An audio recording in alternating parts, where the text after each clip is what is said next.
the 21st century entrepreneur. What does that look like? Think about it. We've always seen stories about college dropouts, and I was sitting with a group of students a few days ago. A very interesting thing they said to me. They said, Sanjay, our mission in life is to join university and to drop out. And I said, why is that? They said, we become billionaires. So is that what the face of the 21st century entrepreneur looks like? A college dropout? We need to think about this, because is that what we want to show that our education system is not doing what it's supposed to do? Or is that what entrepreneurship means? You see, I inherited a 20th century business. I inherited that from my father.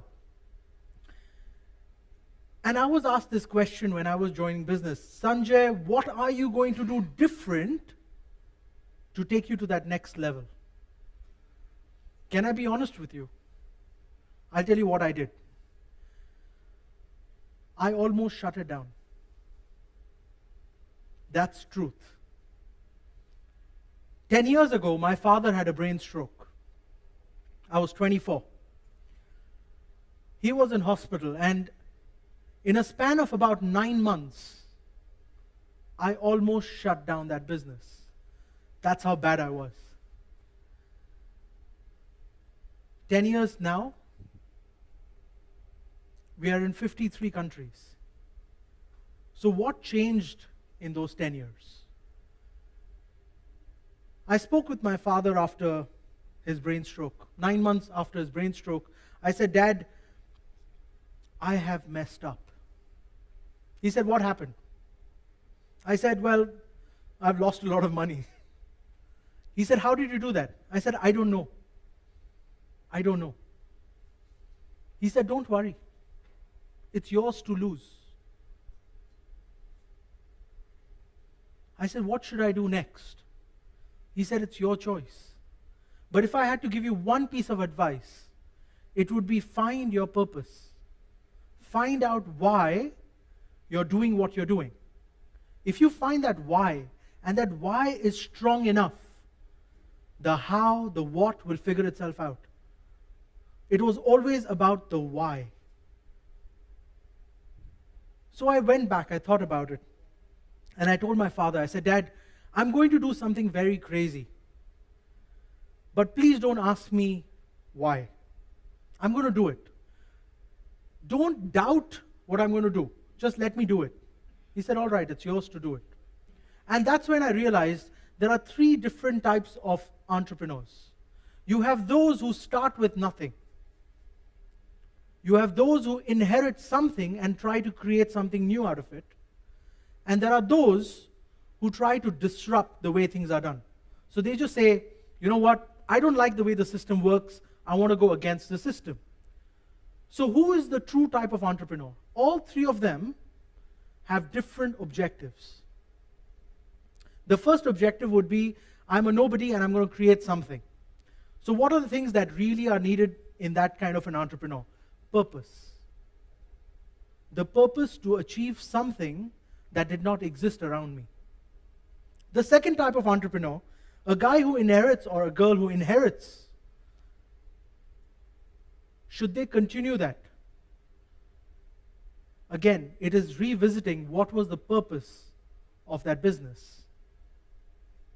And the third one, which a lot of people talk about, is the guys who disrupt. So I need you to first of all analyze the 21st century entrepreneurship spectrum has 3 parts to it. I fell in the middle. And then I realized I want to skew towards both sides. I want to create something that did not exist, and I want to also disrupt the way my industry functions. So the 21st century is a spectrum. One of the key important factors for the 21st century entrepreneur is to identify what is their skill. What makes them stand out from the rest of the crowd. So what we call the USP, your unique selling point, I believe it is your unique positioning that matters. Second is believing that you're not the best at it, and there are people who are better than you who could work with you on that field. So identifying the fact that you're not the best. Because if you are the best in that room, you're in the wrong room. If you're the best in that room, you're in the wrong room. You have to find that reason to grow. Third most important thing about the 21st century entrepreneur is finding the purpose of what you do. Because if you get up every morning and you're still thinking, damn, this is the wrong thing, this is the wrong thing, you don't have that motivation to get to work. I met with a gentleman. He said, Sanjay, if you are doing a job, you know what's the full form of job? Just over broke. That's what you'll stay. So don't make this a job. Make this a hobby that turns money. That's the 21st century entrepreneur. So the question again came up, should technology be the 21st century entrepreneur? Is technology what's going to change the way the world functions? Technology is going to be a tool for entrepreneurship in the future, but that is not entrepreneurship. We have misaligned that fact that technology is entrepreneurship. Technology is a tool to achieve it. What is real entrepreneurship? Reality. Reality, finding what are real problems that need to be addressed. Because we now have different types of reality, don't we, Dot? We have virtual reality, we have augmented reality, and then we have the real reality. We need to find our real problems, identify those, address those, and correct for them. So I come from a business which is called financial services. Not a very easy business to do because, well, some people look down upon it. So I checked on that.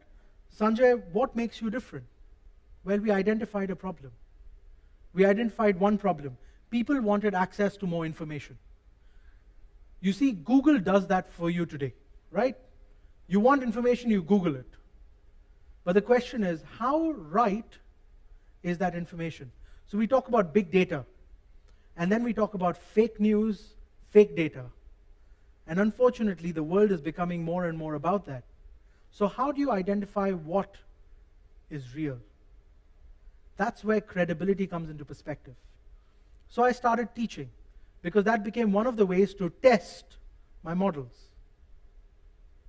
I've been at university for 17 years. I've done 2 bachelors and 3 masters, and I'm currently doing my PhD. Yeah, they call me an educated idiot.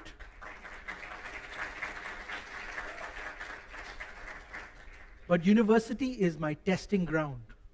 When I have a strategy that comes to my head, the best place to test it is with whom? With your classmates. They tell you what's wrong with it. It's the best place. I call that incubation, yeah? And I'm not joking. Testing at university is cheaper than testing in the market. And I'll give you the simplest example of that. We have heard about United Airlines having that blunder a few weeks ago. You see how quickly that blunder turned into money? $1.4, $1.8 billion of equity loss. Snapchat, the CEO, just made a blunder day before yesterday. This is all news. You see, one mistake can cost you billions of dollars. So where would you rather do the mistake? At university or in the real world? I would say do it at university. It's that incubation unit. So the 21st century entrepreneur, you have to identify 3 things. 1, who you're going to be. 2, are you inheriting it? 3, are you disrupting it? It's not necessary that you have to always be the disruptor. Sometimes traditional businesses also require leadership and entrepreneur skills. Yes, we have talked about insurtech, edutech, fintech. That all is going to change the way we do things. And I'll give you an example of that. We have heard of something called WebMD, where you can do self-health diagnosis online. Have you heard of that? Yeah. My wife, every time she uses that, she turns out to find out she has probably got a tumor. So she coughed and she said, I think I might have a potential tumor. So what does that mean? Do we not need doctors in the future? On the contrary, because we are more informed today, we need the right advisors in our life. So doctors will have a lot more affordability, a lot more awareness, a lot more reachability because of technology. So technology is not going to take away your job, it's going to change your job role as an entrepreneur. And that's the 21st century. Our job roles are changing. They're not being taken away, they're changing. So if I could leave you with one thought, rethink your job role in this world. Thank you very much.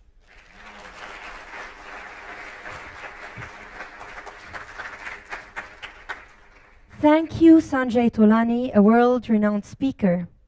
Thank you, ladies and gentlemen, for attending Dubai Talks, the Talks of Dubai.